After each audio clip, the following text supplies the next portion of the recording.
Pranay Upadhyay joins me. Geeta Mohan, Siddharth Zarabi is live with us. Siddharth, I'm going to come to you first. So the new tariffs redraw the rules of global trade. How immediately will consumers then feel the pinch on prices? Well, very clearly, as far as India is concerned, we are not going to feel any pinch on prices. In fact, were Russian crude oil imports to be curbed, that might impact our overall energy pricing mix. Remember, we have kept prices stable for 2 years and more now. Petrol and diesel prices have not been hiked for the general public in India. But as far as the American consumer is concerned, I think there will be some sense of an inflationary impact that is likely around the busy shopping season. What has happened, Maria, and this is very important to note, that ahead of all the tariff deadlines that have hit various countries, US importers have increased their imports from that specific country. Even in India, we have seen in the run up to the deadline and the imposition of the additional 25% tariffs that there's been a bit of an import surge. And therefore, due to higher stocking levels, price increases will not translate straight off. But almost every single American economist that I have tracked say that this will have an inflationary impact for the American consumer. Okay, joining us also on this special broadcast is Anurag Singh, Managing Partner and SID Capital. He's joining me from Chicago. We have Daniel Block, Senior Editor, Foreign Affairs, joining me from New York City. Geeta, before I bring in the experts, where does India-US bilateral ties go from here onwards? Well, these are very, very difficult times, Maria, for both the countries, particularly for India, because they're navigating a space they never imagined they'd have to. When Prime Minister Modi came to power, it was not President Trump, but it was President Obama, then President Obama, who was in power. And never did we think that there'd be a time when the United States of America will break all norms, all foreign policy ideas that you have on where US stands and how important India as a partner is and will remain to be for the United States of America. That has shifted.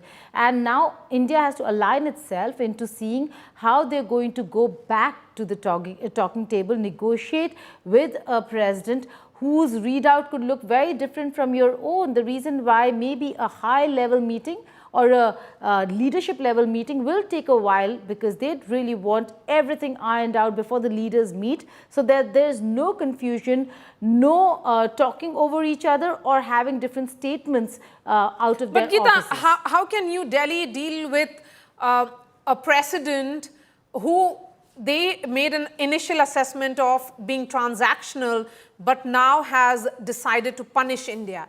And he is resorting to foreign policy and important trade talks through social. So he operates that way. How can India negotiate with someone of that nature? I mean, what really is the way out of this stalemate? Where is India? How can India really navigate? Well, there are a few things, Maria. Trump 2.0 is very different from Trump 1.0. Right. So everybody thought, many were not listening very carefully during the presidential campaigns. What he was saying, they only stuck to the fact that he was praising Prime Minister Modi, but forgot to hear and pay attention to the fact that he kept saying that India is tough on tariffs, I'll be tough on India should I come to power. He's walking the talk, Maria. How he's walking the talk is our problem. That we've not been able to navigate this space is because he's so unpredictable. I think there are a few things that India has done, and we'll have to wait and see how that works out for us. One is we need to get into the inner circle, the core of how Trump is thinking, the advisors who are advising Trump. Secondly, we now have a different set of lobbyists who would be working for India and lobbying for India in Washington, D.C. We'll have to see how that really works for India. And most importantly, when it comes to engagement, the embassy at an official level, where are we at, is going to be very important. One very important thing which I was talking to you earlier about, Maria, is a few tests that India would be put to. Quad summit is one of them. India is to host the Quad. If Trump doesn't come, that's going to be a massive disaster. So is India again going to miss hosting the Quad summit? I think that's a point well raised here, Geeta. Let me bring in Anurag. Anurag, in terms of what are we going to see? Are we staring at a trade war spiral, or is this just a tactical bargaining chip that won't last long? So, Maria, we all thought that 25% tariffs are here to stay because, after all, even the countries that have done the deal have got around 20, right? And India is not a Japan or European Union to get away with a 15. So, 20 was given, 25, okay, we got 25 because we didn't open anything. But the additional 25 was always thought out to be a bargaining ploy or something to be given away with on the later stages. But the way, how silently this notice has been slipped out yesterday night, and nobody in the US media seems to be talking about it.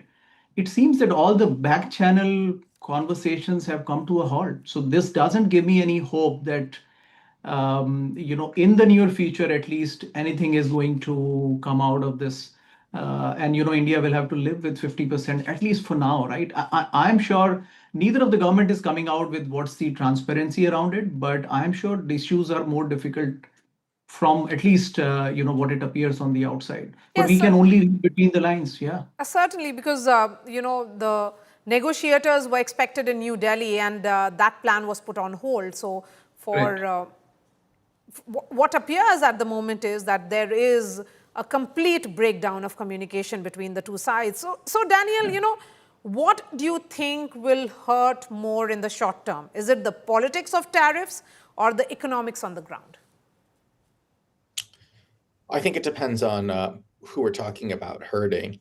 In the United States, what we've seen so far is that Trump really only tends to back off from his tariff promises when there's massive market reactions or when there's some other clear economic penalty that comes forward.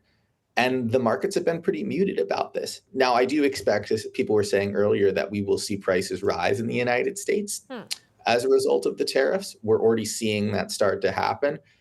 I think the question is, does inflation get to a level where it starts to become a problem politically for Trump? And we don't know yet. Okay, so in terms of, we don't know, there are a number of questions we don't know the answer of. How should we then be looking at what does the government of India know about, Pranay? That perhaps, because there was an important meeting which happened at the Prime Minister's office as well today. Indeed, Maria, a lot of things are already happening in the government because we could see it coming. Because President Donald Trump, his administration, the kind of noises we could hear from the Trump administration, people like Peter Navarro or Howard Lutnick or Scott Bessent, these are the clear indications that there is no improvement, there is no movement forward. But there are certain things where India has already been pushed against the wall. See the trajectory of these bilateral negotiations and how things deteriorated.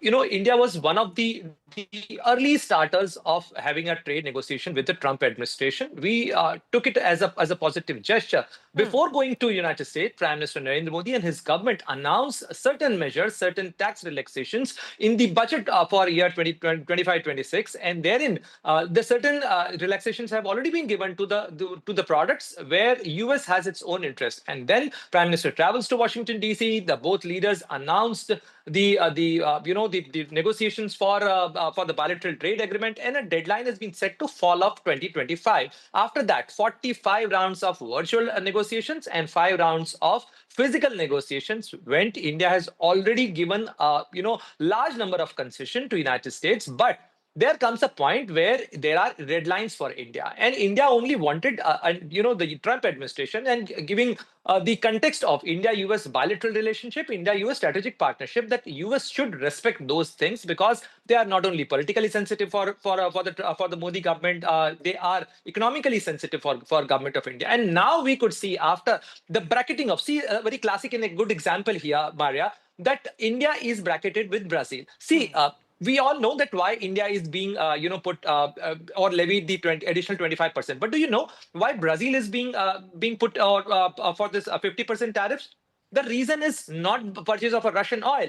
or any commodity from Russia, Ukraine. The reason is political. Because President Donald Trump thinks that Jair Bolsonaro is wrongly being prosecuted in Brazil, and he also thinks that Brazil government is giving too many complaints to Twitter, and this is unfair on the part of the Brazilian government, and that's why Brazil should face 50% tariffs. So this clearly is the reason that there is no reasonability, there is no rationality here, and President Donald Trump thinks that it's either my way or highway. If you don't concede, if you don't come to him, then you have to face the consequences. Yes, and here in India, Prime Minister Modi has also drawn that red line that for him, the interest of the farmers and the interest of the consumers is paramount. So, Siddharth, is there a possibility of some kind of tit for tat or retaliation which may come from India? Because India's response so far has been extremely measured. And it has been largely through those press releases that came from the External Affairs Ministry, that India puts its sovereignty first, its autonomy first. Maria, before I answer that question, let's also inform our viewers and take note of the fact that there has been an acknowledgement and an announcement both by the US State Department and the Ministry of External Affairs, at least for the first time of official communication after trade ties have spiraled, of the 2+2 intersessional dialogue, from which there were some news reports which said that the jet engine deal, a long pending one, long negotiated one, has come through. So what does that tell us? It tells us that there is still some level of discussion, collaboration, and talks underway. As far as the trade talks are concerned, let's be very clear about it. The reason that we are now facing 50% tariffs, and actually if you do a case by case, item by item analysis, is actually much more, because it adds to the previous tallies that had come in from Trump 1, and he's already threatening pharma tariffs as well. So it's a mug's game to talk about percentages. But please understand one point that I want to bring to our audience and to all those who are here on the panel. The West has imposed umpteen number of sanctions on Russia. They have seized close to $350 billion of Russian treasury money that was parked in Western banks. All possible imaginable curbs on business have happened. More than 1,200 Western companies have quit the Russian economy. Anything that could be done to coerce Russia to abandon its war of aggression in Ukraine has been done. Yet that war has not been ended. Are we to believe that purchasing the $700,000, $800,000 or $1 million of Russian oil is going to convince Mr. Putin, if that were to be barred, the Indian purchases, to stop the war? Is this American logic? I've heard the American vice president say this, people from the State Department, one of his closest advisors, talk. I mean, if there was anything that falls in the realm of, a fantasy novel, these are those comments. You have put all your power in trying to bring Russia to kneel. Nothing has happened. And then you turn to nobody else but India and say, oh, you are financing the Russian war. You are responsible for this. Yes. This is utter madness. I have no other polite way of describing it. It is utter madness. And what do you think the common man on the Indian street will believe? I think more than the government, which has been very measured, Maria, you made that point, tit for tat. I think the people are seeing through the absurdity of the situation. Yes. I think we should commend the government of India, all our officials, that we are thankfully not responding for tit for tat with that level of absurdity. Absolutely. I mean, great degree of maturity which has been displayed by the establishment here. Yes, Geeta, you wanted to come in. Yes, I just want to come in. Bear with me, Daniel, Pranay and Anurag. But Siddharth, to you, the intersessional meeting that you're saying, are you giving it a positive tone, or is it just transactional that America is till the time we're buying it? This is a $1 billion deal that India is buying from the United States of America. Will make Trump very happy. But is this not Trump appeasement? Because the earlier deal for a G4... I don't think it is appeasement. For the engines, hear me out, Siddharth, for the engines is yet to be delivered. And we've gone ahead and signed the next one. Fair point. Let me give my point of view. My point of view is that Prime Minister Modi's statement in Ahmedabad, a short statement which we have already played out and has played out everywhere else, makes India's negotiating stance very clear. Yes. What is the Prime Minister saying? And there is nobody above him to talk about this. The Prime Minister is saying certain sectors, dairy, farmers, particularly small farmers, and a couple of other associated areas, including our small and medium entrepreneurs, they are no-go areas. That is a red line. We will not succumb on that. There can be no concessions on that. For everything else, we have been negotiating for 7 months. What more do you expect India to do? Lie over, bend over? That's not going to happen. Yes. It's But simply absurd. I'm talking about the other way around, Siddharth, that this, in all probability, look at the timing of it. That Yes. this is Let transactional me America, purely.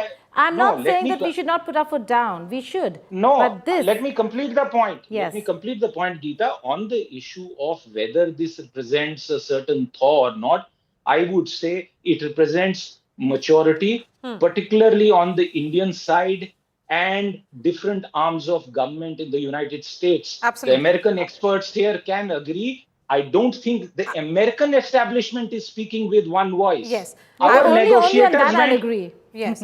I will take that Maria, question. just one quick point. Go Maria, ahead. just Go one ahead, quick Siddharth. point. Go ahead, Our negotiators went into meetings fully prepared, came back with notes. Yes. They caught a few hours of sleep. Next day morning, they see a tweet and a Truth Social post which has swung the balance completely some other way. Yes. How do you negotiate? Yes. How do you negotiate Exactly. with someone like that? So let's try and understand what happens to companies there functioning there. Anurag, for companies, does this mean reworking contracts overnight or waiting to see how long these tariffs last? So, Maria, okay, a lot has been said. Let me just react to that as well. But very quick take on the companies. Look, most of the trade from India to US are largely small players. There's no bigger player involved here, right? And that's the problem in the whole thing, that, these gems and jewelry guys, these agri commodity, these apparel guys, they do not have the wherewithal to forget lobbying with the US government. They can't even lobby well with the Indian government, right? I think that is part of the problem here, that they have been the kind of the casualty of this whole fight, that, okay, what all we can let go. India thought, well, let's save the market, but let go of whatever limited that they are doing, right? So that's it's a conscious call. India took a call that, okay, we'll lose some bit of this 85 billion. Okay, maybe about 30, 40 billion is seriously at risk. But let's absorb this, but not open the rest of the economy. We now quickly address some of the points that other members made. Look, I've been repeatedly coming on different channels raising this point. I think Indian government needs to be a little more transparent with its own audience. We have all understood the red lines. I don't understand the green lines so far. What sectors were they willing to open completely? Harley Davidson was at 150% tariffs. After so much of heckling, India reduces that to 70%. Like, that's not a open market. Tesla sells in Mumbai. It was launched with much fanfare. 70% to 100% tariffs on Tesla. That's not an open market. Let's first acknowledge this. Where will India retaliate? The tariffs are all at 150% already. They are prohibitive. India imports only what it wants to import. The engines that will go into Tejas, you can't tariff them. You need them, right? The medical equipments that your hospitals use, you don't tariff them. You need them. So the point is, let's acknowledge first, the Indian economy is a closed economy. Having pushed, and look, by the way, I'm saying this with a very patriotic fervor, right? But let's acknowledge the facts. And this was a moment where India was pushed to a corner. What can you open? And India says, sorry, let me close even the couple of windows that were open. So we have chosen the path to protect and close down even further. There's no shying away from this, right? And Name a sector. Siddharth will perhaps respond to that, but before that, let's listen in to what Jeffrey Sachs told Rajdeep Sardesai earlier today. So as the tariff war now threatens to explode, I'm joined by a very special guest. Joining me from New York is one of the world's leading economists and public policy analysts, Professor Jeffrey Sachs, joins me from New York. Appreciate your joining us, Professor Sachs. You've been a clear critic of Donald Trump's tariff policies. You've described them in the past as stupid, bizarre, economically reckless, and self-destructive of US foreign policy interests. Despite that, as we've seen, the Trump administration has decided to go ahead with 50% tariffs on Indian goods, including a 25% tariff tied to India's Russian oil purchases. Do you believe that Donald Trump has simply lost it, or is he arm twisting India? Well, he's trying to arm twist India, but he's not going to succeed. What he is succeeding in doing is uniting the BRICS countries, bringing India closer to Russia, to China, to Brazil, to other major economies in the world. He is isolating the United States from the world economy because, after all, these tariffs are making the US industry less competitive. Maybe they'll produce more for the home market, but they'll be less competitive internationally. And what countries like India and China and Russia will find out is that the fast-growing majority of the world economy is not the United States or even Europe. It is the emerging economies around the world. So I think Trump is shooting, I won't say himself in the foot, he's shooting America in the foot, my country. He's making it less prosperous and less competitive. But he is effectively uniting the rest of the world in closer relations. The fact is, despite all the criticism of his tariff policies, he's unrelenting. In fact, his trade advisor, Mr. Navarro, says India is the Maharaja of tariffs, accuses India of profiteering from cheap Russian oil purchases. So Trump isn't backing down. That has perplexed a few people who thought that he would pull back as he had with China. With India, he seems to be going all the way. I don't think Trump understands very much about what he does, and I don't think that the advisors understand much about India. Clearly, Mr. Navarro does not. And they thought that they could bully India, which is absurd. For the United States to think that it could bully a great power with 1.5 billion people, I could have told them no. But as I told many friends in India, don't trust the United States either. The U.S. Is not after a special relationship with India. The United States is short-sighted, poorly led, unstable, and not the basis for India's long-term development. Okay, let me take that question to Daniel. You know, the point that was being made by Professor Sachs here was about America's credibility and the credibility of the present president. Then does this not weaken America's credibility as a champion of free trade? I mean, the short and simple answer is yes, it does. And there are many reasons why trade negotiations with Trump are so difficult. The first is the personality of the president himself. He's somebody who clearly changes his mind often, thinks one thing one day, another thing the next day. The other is that the tariffs are designed to accomplish multiple goals, many of which are mutually incompatible. So they're designed in part to be a source of revenue for the United States government, which would require making them in some sense permanent. But they're also designed in some cases to try and get more favorable trade deals from other countries, which would require them not being permanent. And then sometimes they're designed or aimed at other political goals. So, for example, as we know, in the case of India and trying to choke off or lessen Russia's oil revenue. So you mix this all together, and it's very hard to negotiate. It's very hard to come to deals with Trump in particular.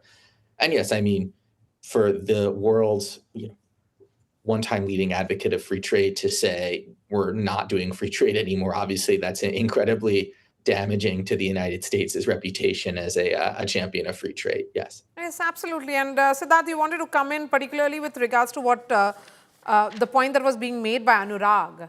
Please go ahead. Well,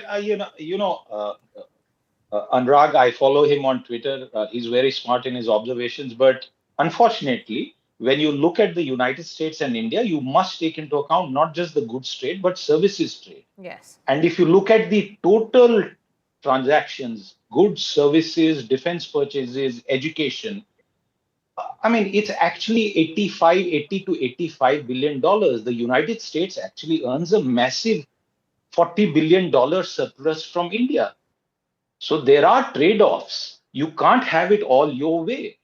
All digital companies from the United States count India as one of their largest subscriber markets. ChatGPT is the latest example. Go into other social media. They have zero access in China. China does not allow them to even set foot in the Chinese mainland.